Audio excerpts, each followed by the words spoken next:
Hello, this is the weekly Tradecast. I'm Sarah Toms. All this year we're celebrating the 60th anniversary of UN Trade and Development with a series of special episodes. We're talking about how trade and development transforms lives and builds better futures.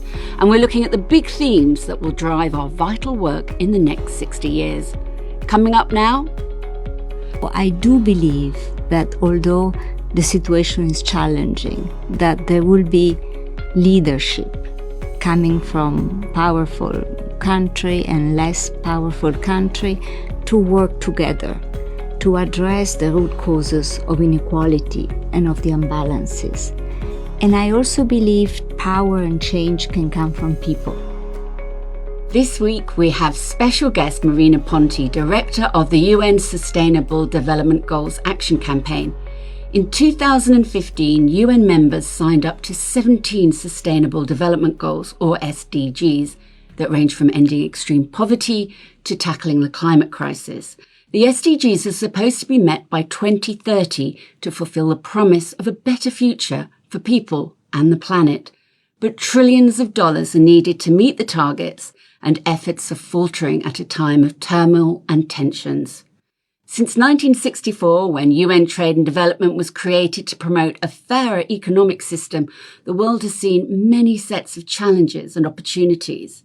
Now and into the future, the SDGs are vital ways to improve people's lives by addressing inequality, sustainability, and climate change. So how can we get back on track? Well, to find out, we're joined now by Marina Ponti, Global Director at the UN SDG Action Campaign. Welcome to the show, Marina. It's so great to have you here today from Bonn. Could you give an overview on what the SDGs exactly cover? Because it's quite a long list, isn't it? And why is it so important to countries to reach their goals by 2030 or indeed at all? Thank you. Such a pleasure to have this conversation in a very important time. The SDGs cover people's aspiration. As you mentioned, they cover the need for decent jobs, for quality education, for health. They cover the need for green energy, for sustainable consumption and production, for clean air, for a very healthy lifestyle. So they represent the vision for a future which is sustainable, which is fair, and which is peaceful. And although there are 17 and the list is very long, they really represent a vision for climate and social justice. So if I have to summarize them, they represent a just vision for a future where there is a pact between current generation and future generation, between powerful countries and developing country, and is about redistribution of resources and opportunities. Where are we now then with the SDGs, and where should we be? We are off track, and I think we can see it if we watch the news every day. There's conflict, there is climate change, and there is violence and inequalities everywhere around us. But what we've seen during the COVID pandemic is change can happen, and can happen also very quickly when there is a vision and a sense of urgency. So change can take place, and we can go back on track towards the Sustainable Development Goals. And what's happening now is that our economic system is not promoting, people and the planet, but is actually undermining and exploiting people and the planet for economic return. So we simply need to flip the script. We need to make sure that the economic system serves people and planet, and not the other way around. So what will the world look like if we don't meet these targets then? And what about if we do manage to meet them? What's the difference? I want to start with the positive, because I do believe the people, even the most vulnerable, they're extremely resilient. And we see it in situation of conflict, in situation of poverty. The people don't give up.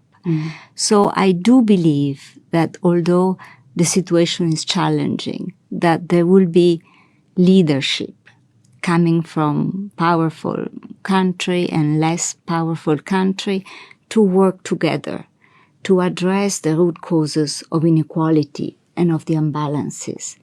And I also believe that power and change can come from people. And this is all the campaign is about, is to inspire people to choose to hope first and to choose to take action. Hope is not naive. Hope is brave. Hope makes us take an action, take choices, how we vote, how we consume, what we say, how we include others, how we think of others.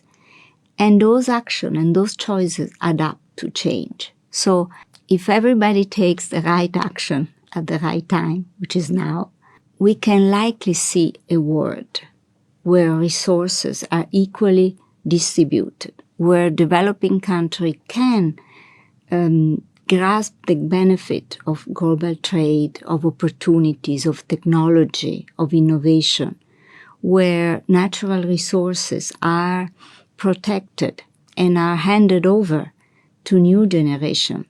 If we don't act, that's also a choice. But the choice of not acting means a choice of continuous violence, conflict, of inequality, of conflict on social unrest. And somehow this is what nobody wants. Now, obviously, we're not quite on track at the moment. So what are the big hurdles in getting there? Is it the amounts of money that's needed, or competing priorities, or geopolitics, or indeed something else? So I don't see the lack of money being the problem. We see a wealth of assets around us. And we see also a lot of resources lost. If we see at the issue of taxation, every year developing countries lose $480 billion in tax avoidance or tax evasion. And those resources could be invested in health and education. So it's not about the lack of resources, it's the lack of mechanism of that redistribute the resources. And somehow one of the big hurdles is the current international financial architecture, which was designed 80 years ago and now is unfit to ensure a stable and a fair system and to give opportunity and a voice to everyone. If we look at the issue of debt, this is an issue that needs to be addressed in a transparent and fair forum.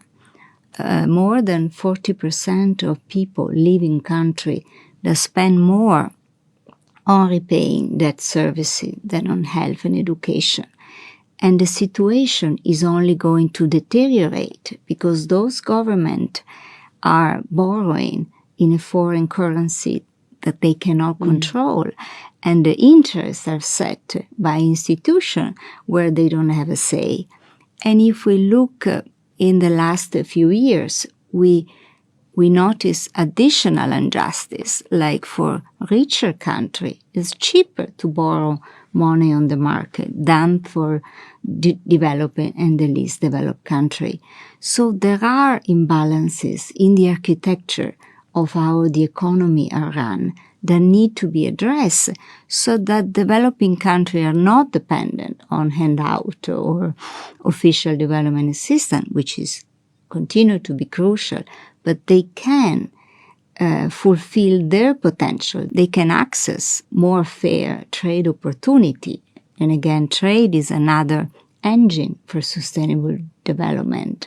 The current rules don't allow everyone to benefit from this. What can developing countries do on their own, and where do they need help? There are several proposals. First of all, to put people and the planet first, and then to support women. The care economy is the best investment. Social protection is another investment that can help people and the most marginalized group to be part of the society and to contribute to build a better future. But at the same time, many obstacles are beyond individual government. So the issue is to bring government together so that the developing country in a forum like UN Trade and Development can really work together to try to address some of the imbalances and to have a louder voice in decision making within the economy. What are the UN SDGs action campaign and the UN Trade and Development recommending as the best and most realistic ways to help countries achieve their sustainable development goals? So, first of all, address trade imbalances. So the trade regime should really allow developing countries to grasp all opportunities. So value chain, so the developing countries need to be able to profit more from global trade. A second issue is also about intellectual property rights. We've seen it with COVID. Although there were needed vaccination to protect humanity, developing countries were not allowed to produce vaccine in their country because of international property rights. So there also need to be a reform in the way innovation and technology is managed and transferred. Another issue is taxation. So we need to be able within a UN entity to discuss the issue of taxation.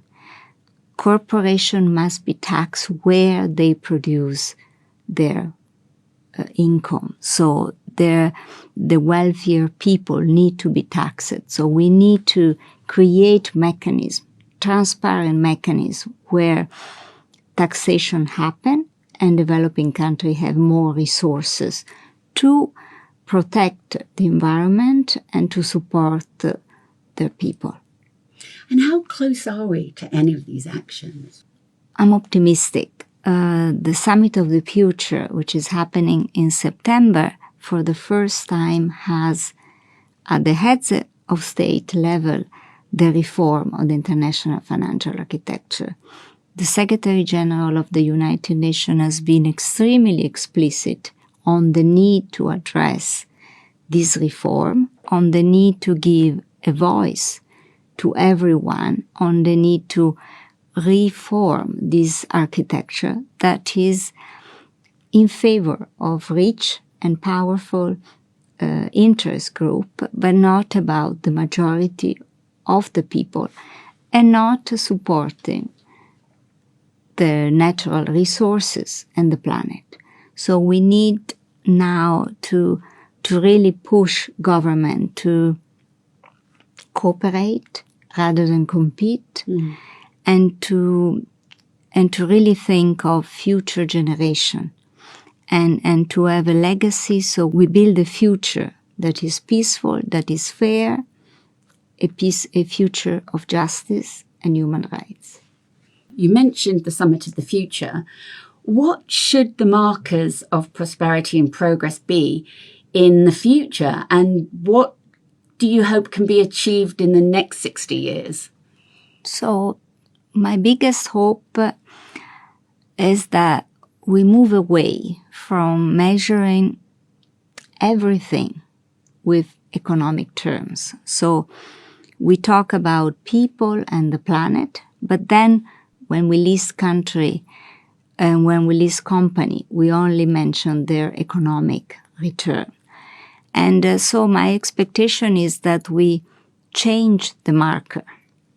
We go beyond GDP and we start measuring and assessing country companies, not only by the income they produce, but also by we discard some of the damage, the pollution, or some of the violation of human rights, so that we not only measure economic return, but also the impact on people and the planet.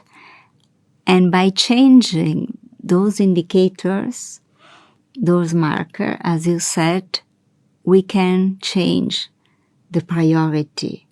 And we can also reshuffle who will be the G7 accordingly to new indicators and new markers.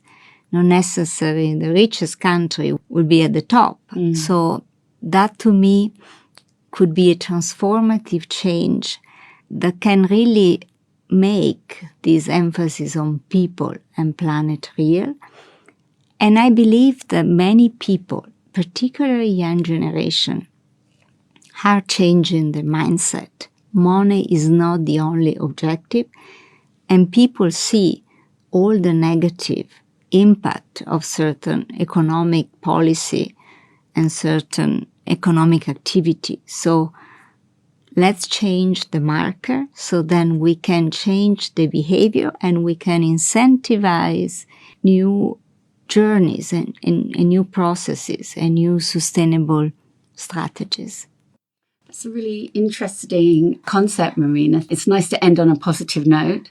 So thank you to the UN's Marina Ponti for being this week's guest. Tune into the weekly Tradecast next week and every week for more insights on the most pressing issues around the world of trade and development. And there's even more on our website, unctad.org. I'm Sarah Thomas in Geneva. Goodbye for now.